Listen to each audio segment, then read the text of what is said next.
Welcome to From the Bleachers. I'm your host, as always, Shamus Clancy, coming to you from the wonderful BGN Radio podcast. Now I'm joining you after a 1 week absence.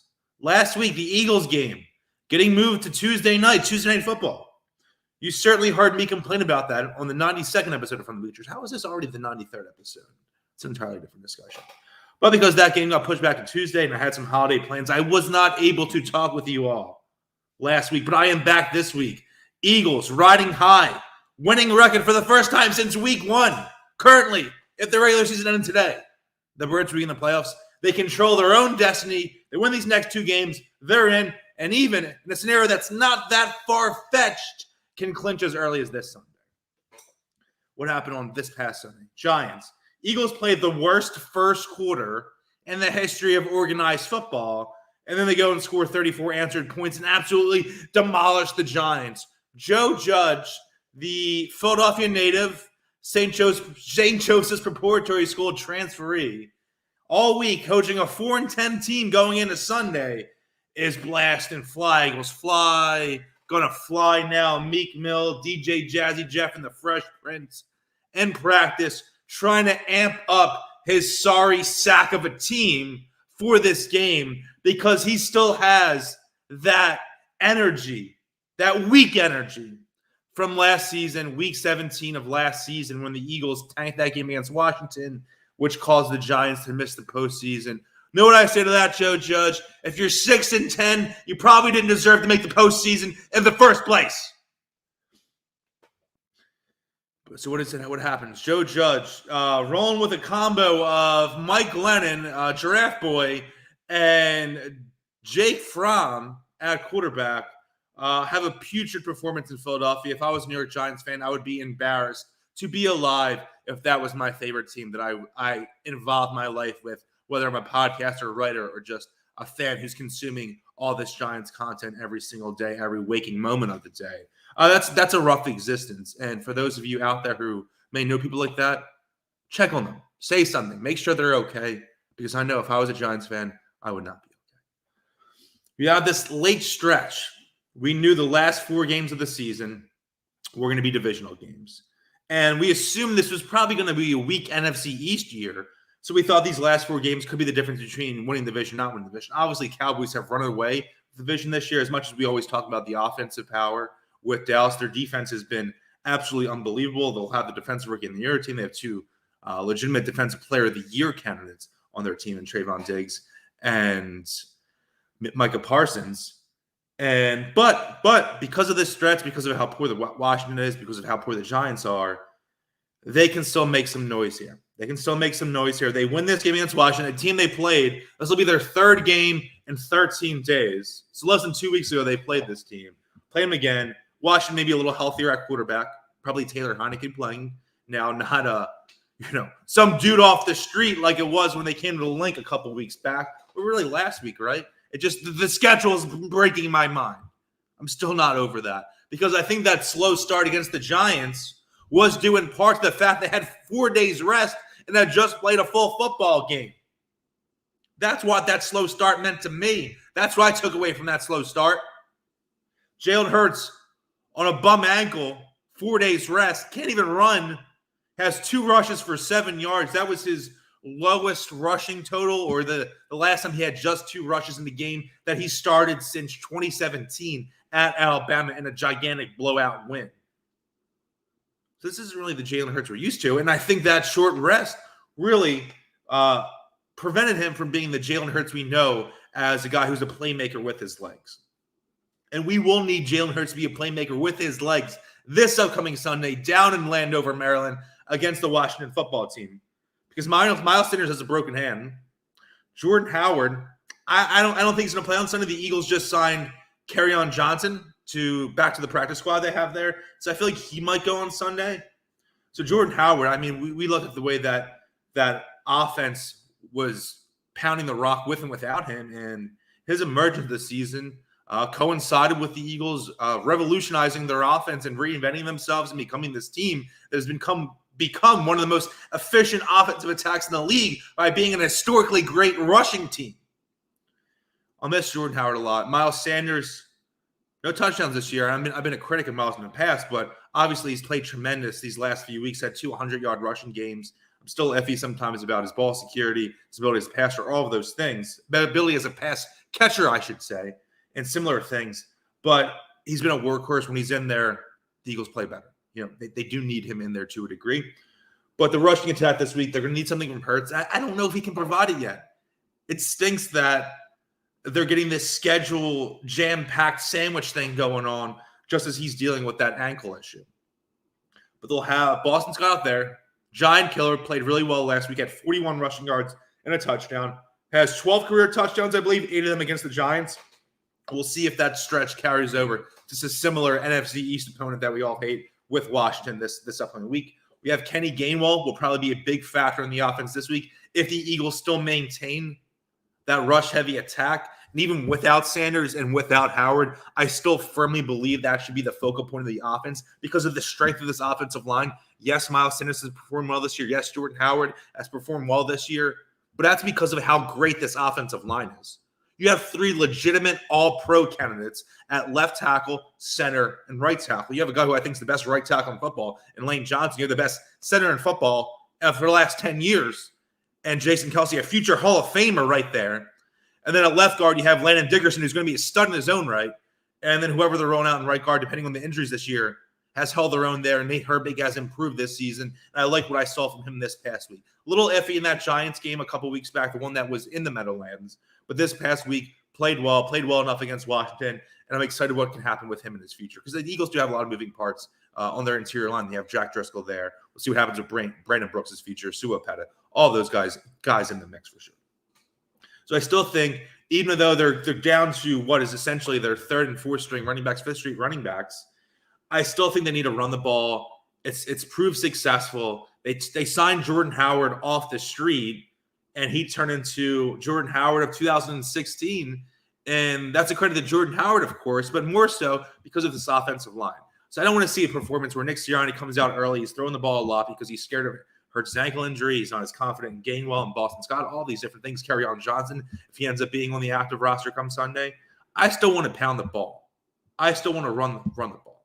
It's because of the offensive line and whether Hurts is actually running enough, if he's doing two rushing attempts like against the Giants, or he has 8, whether it's design runs and scrambles. Just the fact that he's back there and that he is Jalen Hurts has to play a part in the defensive scheme from Washington. Because they need to be ready and account for Jalen Hurts' speed, whether he's actually going to play that way or not. They still have to be ready for it because, I don't know how Jalen Hurts' ankle is. They don't know how Jalen Hurts' ankle is. We're not going to really know until Sunday. So they do have to prepare for that. Kenny Gainwell, he hasn't played a ton this season. He has some games where he doesn't have any touches, but just for comparison's sakes, and a lot of this is there's circumstantial, there's context there. Miles Sanders has 0 touchdowns this year and 163 touches. A lot of that's because when the Eagles get in the red zone, they're so effective with Jalen Hurts running the ball. That becomes an issue where Miles isn't going to get those touchdowns because Jalen Hurts is a bowling ball. Probably should be the best quarterback in the league on quarterback keepers in those situations like that. And then you have Kenneth Gainwell, who on just 84 touches this year has tied for the team lead in touchdowns with 5. Something decent going there. Gets the ball, he scores. So let's see that, because I think what I've always liked about Gainwell, even this offseason, gassing him up this offseason, end of the season when he showed some flashes, is his ability as a pass catcher. And if there's a situation, we could kind of rewind to an old school West Coast philosophy a little bit, where I still want the Eagles to run the ball, but if they're struggling a little bit, that short passing game, specifically with Gainwell, I think can be a factor and help move the ball a little bit down the field. We saw that kind of what they did against the Atlanta in week 1, where they were throwing the ball, but it was a lot of short routes, and they were able to move the ball methodically downfield. So if they're struggling with the running game, again, I think that should be their main focus. Still pound the ball like that. But I do think there's a chance that Gainwell can be a huge factor in the passing game. Again, he's had some receiving touchdowns this year.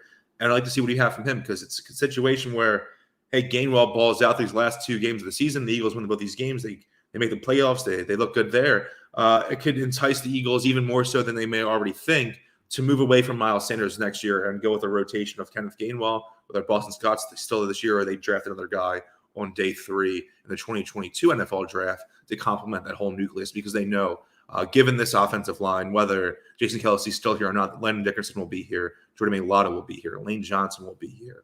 They will have the talent to still be a premier rushing attack in this league, especially with Jalen Hurts at quarterback and the way he unlocks another dimension in a rushing offense, giving his ability with his legs and that dynamicism he presents. For playoff scenarios, I think the Eagles are at, this is Football Outsiders. Let me pull it up real quick. I think they were at a 78% chance, 78.4% chance of making the postseason this year. And I mean, that's crazy, right? That they're that into it. And going by Football Outsiders, they're actually more likely to get the 6th seed than the 7th seed. So Football Outsiders gives the Eagles a 74.3% chance of making the postseason. That plays out with a 7.3% chance at the 5th seed. It's crazy that that's on the table. A 34.5% chance at the 6th seed and a 32.5% chance at the 7th seed. The Eagles can clinch as soon as this weekend for a playoff spot if they beat the Washington football team on the road down in Landover, Maryland.